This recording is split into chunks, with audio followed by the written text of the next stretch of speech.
अस्सलामुअलैकुम वरहमतुल्लाह। TLP तेज़ news में खुश आमदीद। उम्मीद करता हूँ कि दोस्तों आप सब खैरियत से होंगे।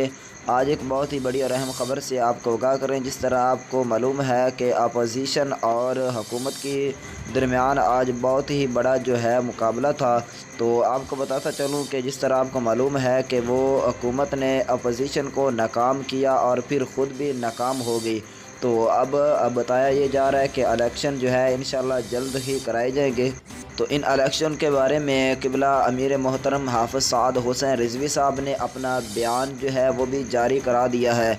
जिस तरह आपको मालूम है कि इलेक्ट्रॉनिक मीडिया पर और सोशल मीडिया पर ये जो ख़बर है बहुत ज़्यादा गर्दिश कर रही है कि अनकरीब ही हो सकता है कि 90 दिनों के अंदर अंदर दोबारा इलेक्शन कराए जाएँ।